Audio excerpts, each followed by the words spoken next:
كما تشوفوا البنات اليوم ان شاء الله نحضر لكم واحد الخبيزه اللي كتجي غزاله بزاف ونتمنى ان شاء الله تعجبكم. يلا نبداو ان شاء الله نحضروها. سلام البنات، كي دايرين؟ بخير؟ لاباس عليكم؟ نتمنى تكونوا بخير وعلى خير. اليوم ان شاء الله نقدم لكم واحد العشيوه ديالتي بسيطه وقلت علاش لا ما نشاركهاش معكم، ونتمنى تعجبكم. وشكرا لكم دائما على الكومنتات اللي كتخليو ليا، رائعين صراحه، زوينين، كيفرحوني بزاف. ومازال نتمنى منكم المزيد من لي لايك لي زابوني ولي كومونتير زوينين اللي كيحفزوني انني ان شاء الله نزيد القناه لقدام وتعاونوني عليها ان شاء الله. ونتمنىكم انكم تفرحوني، وشكرا لكم بزاف، كنشكركم بزاف لاي واحد كيدعمني. وغادي نوصل ان شاء الله هذه القناه صغيره ان شاء الله تولي قناه كبيره بزاف. وشكرا لكم جزيلا بزاف، كنشكركم. وكما قلت لكم ان شاء الله هاد العشوه ديالي كما كتشوفوا عندي هنايا البقوله، او كما نقولوا لها حنايا الخبيزه المغربيه المعروفه عندنا غدران، راكم عارفينها. كما قلنا الخبيزه او البقوله كما كيقولوا لها بعض المناطق. وغندير معانا واحد البيتزا ديالي زوينه، كتجي رائعه بزاف. هنايا غنحضر لاصوص هو الاول، وكما قلت لكم هنايا البقوله غناخذها، غنوريكم الطريقه اللي كندير انا. تقدر تكون ديرها اي مغربيه، انا قلت علاش لا ما نشاركش معكم هذه العشيوه ديالي البسيطه المتواضعه، ونتمنىكم تقبلوا عليها. نبداو ان شاء الله على بركه الله. انا غناخذ هاد الكوكوط عندي، غناخذها وغندير فيها كما كتشوفوا. هنا خديت واحد 3 بريسات ديال الثومه، خديت هنايا واحد القطع ديال الحامض. انا غناخذ هاد البقوله، ماشي مشكل، خليو الثومه.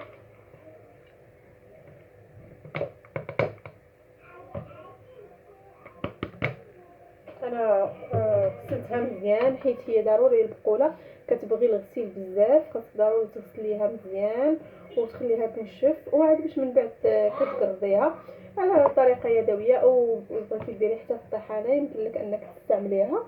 وكما قلت لكم الثومه 3 دروسه ها هو درت هنايا. وغندير طريفات ديال الحامض، وغناخذ شويه ديال الملحه. انا ضروري كنخليها تقريبا واحد 15 دقيقه او 20 دقيقه عاد باش من بعد كندير لها التوابل ديالها. حنا غنديروا هذه المرحله الاولى كما قلت لكم عليها. وغناخذ غير واحد القليل ديال الزيت، غير شويه ديال الزيت، باش ما من نصفيوها ما تجيناش ناشفه بزاف. وغناخذ واحد الكاس ديال الماء ماشي كبير، تقريبا غير قد هكا، حيت دائما الخبيزه كتلق حتى هي الماء. وغنديرها فوق من البوطه ونرجع معكم نحضروا لاصوص. من بعد ما درت الخبيزه فوق البوطه خليتها غتطبخ واحد شويه، من بعد غنسد عليها واحد 15 دقيقه، من بعد نرجع معكم نديروا لها التوابل. صراحه كتجي غزاله، كتجي زوينه. دابا الخبيزه موجوده، علاش لا ما نستافدوش منها؟ يمكن تخلطوها مع اي حاجه بغيتو. كما كتشوفوا عندي هنايا هاد لاصوص غزاله كنديرها دائما، صراحه كتجي زوينه بزاف. كلشي طري ما كنحتاجش نسلقو. كما كتشوفوا عندي هنا الفلفله حمراء، خديت شي طريفات، وخديت هنا واحد البصله قطعتها وما طيشه حتى هي، حيت ليها الزريعه كما كتشوفوا. وهنا خديت واحد 3 أو 2 ريوز ديال الثومه كما بغيتو، على حسب الثومه اللي كانت كتعجبكم.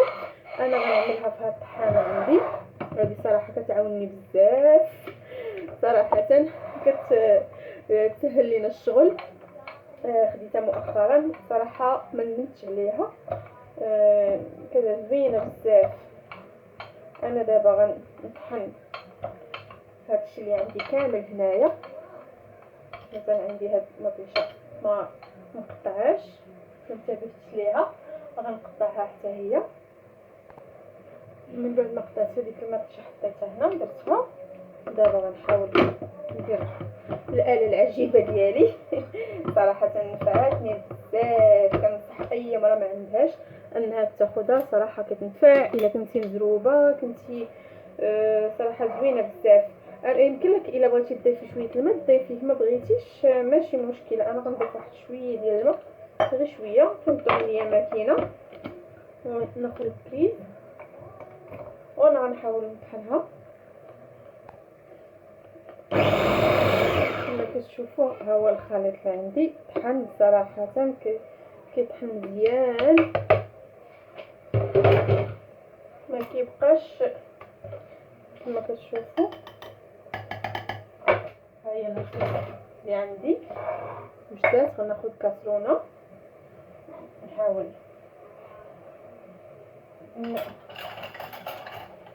ندير فيها. صراحه هاد لاصوص مفيد زوين، تقدري تزيدي فيه حتى خيزو حتى هو كنت كنديرو الا بغيتو، حتى هو كيجي بصراحه مذاق زوين بزاف، ومع هذاك الثومه والفلفل كيجي رائع، كيجيو بزاف بزاف في البيتزا. غير دابا غنزيد ليه واحد شويه الملح والابزار،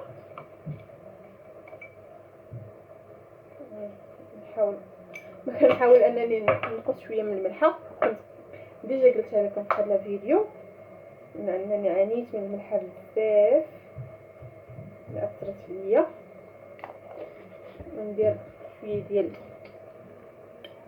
الزيت، طبعا زيت العود ضروري. البيتزا دائما كتكون، انا دابا غنديرها غير شويه وغنزيد عليها غنزيد عليها الزعتر. ضروري انا الزعتر في البيتزا. غنزيدو عليها شويه، وغنزيد عليها واحد المعلقه ديال الطماطم المركز. دابا غنخليها تطبخ ونرجع معكم. كما تشوفوا هي سمحوا لي، هي الخبيزه دابا بدات كتطبخ. غنسد عليها وكما قلت لكم ها هو لاصوص كذلك حتى هو غنخليهم يطيبوا. كما تشوفوا البنات ها هي لاصوص ديالي. غنزيد عليها واحد المعلقه ديال الطيشه، وغندير شويه ديال الخلق معاك حتى هو غنزيدو عليها. سمحوا لي شويه على التصوير قليل، وغنزيد شويه ديال الزعتر حتى هو غنديرو. ضروري انا الزعتر كيعجبني بزاف، ضروري كنديرو في لاصوص. صافي وغنخليها طيب وغنرجع معكم. انا اصلا كنت ديجا وجدت معكم العجينه ديال البيتزا، علاش لا عاوتاني غنوريها لكم ان شاء الله. ومن بعد غنصور البصله حتى هي طريقتها عاديه.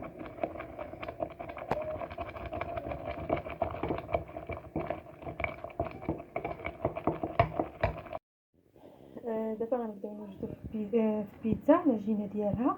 انا كنت ديجا وجدتها معكم وقلت علاش لا عاوتاني نعاودوها.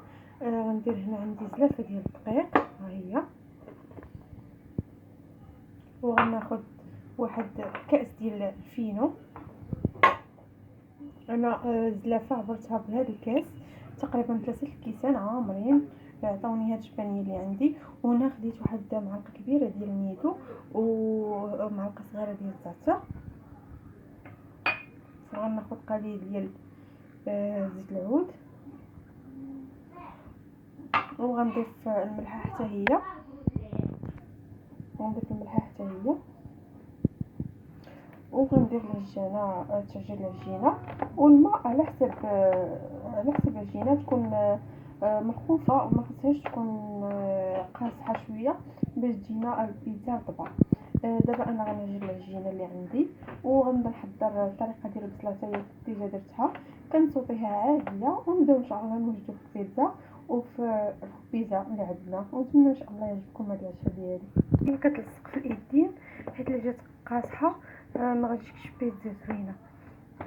كما كتشوفوا دابا غنبداو نوجدو في البقوله، نخليوها تستراح واحد تقريبا شي ساعه تقريبا. غنديرها في سلوفه وغنخليها نبدا نوجدو ان شاء الله. كما تشوفوا البنات ها هي الخبيزه خليتها تقريبا واحد 15 دقيقه سلقات ليا وخليتها. دابا نتوما كما كتشوفون عندي خديت واحد معلقه ديال خرقوم معلق وشويه البزار وشويه ديال التحميره فلفل احمر، وانا كندير فيها حتى الكمون كيعجبني صراحه. وهنا خديت واحد تقريبا نصف كاس صغير ديال زيت العود زيت الزيتون. هنا غناخذ واحد المعلقه ديال تقريبا ديال الملحه، وغناخد حامض، وناخد واحد المعلقه ديال الهريسه الصغيره، وغندير حمصير، وانا خديت هنا الزيتون الاحمر ولكم الاختيار.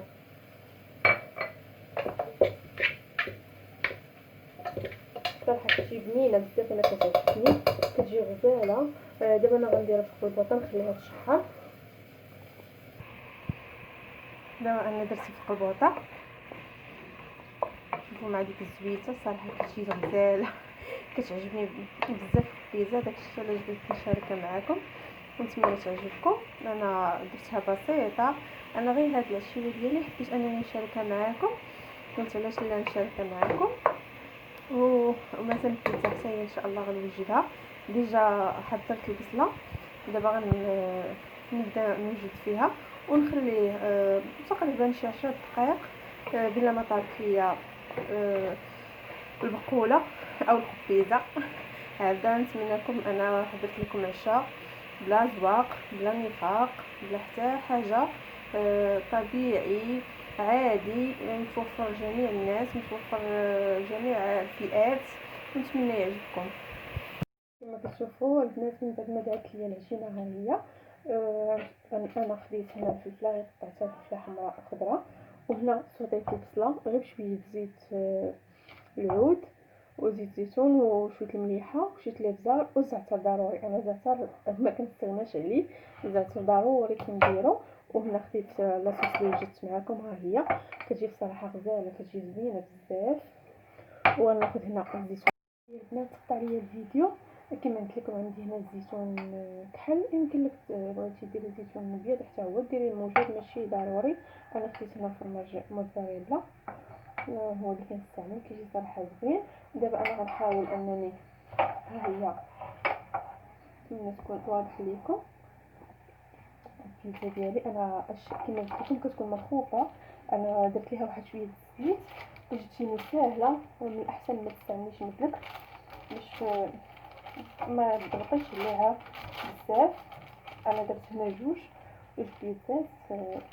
انا درت هاد العشاء كما شفتوا، درت خبيزه ودرت بيتزا على قبل البنيات ديالي ما كياكلوش البيتزا، داكشي علاش انايا.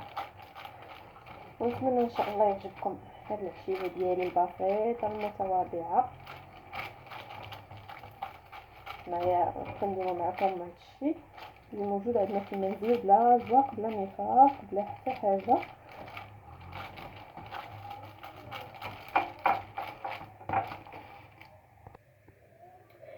كما كتشوفوا من بعد ما بسطت العجينه، هنايا عندي انا جوج خديت وما ذكرتش لكم، سمحوا لي، انا غندير الطون، وحده غنديرها بالطون، وحده خديت شويه كفته غنديرها بالكفته. انا كندير غير كفته خضراء ما كنسوطيهاش.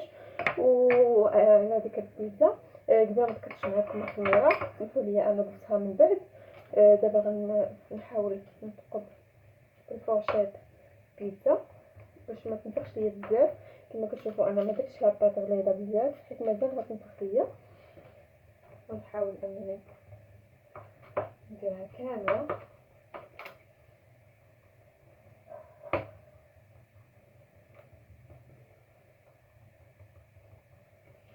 غناخذ لاصوص نحاول نسرحها لاباط ديالي.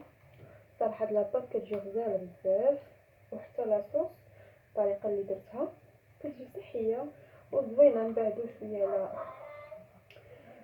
بعد كاين اللي مركز، كاين كيبيعوا كيتباعوا موجودين. احسن الانسان انه يستعمل شي حاجه منزليه طبيعيه على طبيعتها. انا كيعجبني اللاصوص بزاف، داكشي علاش غنضيف بزاف شويه. كما كتشوفوا الناس من بعد ما وضعت حتى البيتزا الاخرى حتى هي درت ليها لاصوص. دابا غنحاول انني ناخذ هاد البصله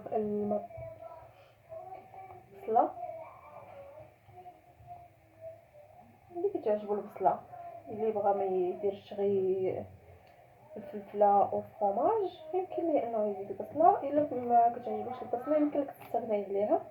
انا كتعجبني البصله كنديرها بهذه الطريقه، كتجي معسله وكتجي غزاله، كتجي زوينه.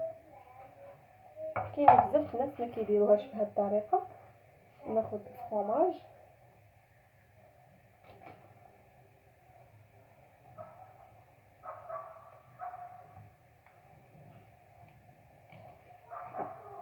وغناخذ فلفله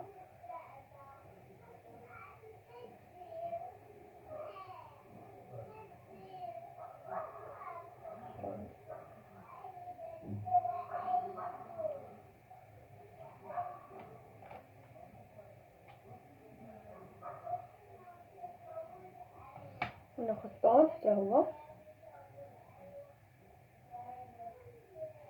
ناخذ قطعه ديال الطون بهذا الشكل،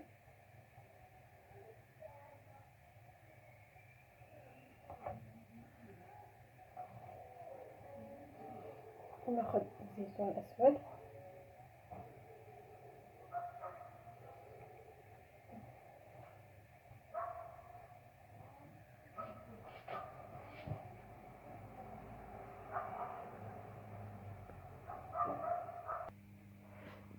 نكمل ليها زيتون بهذه الطريقه.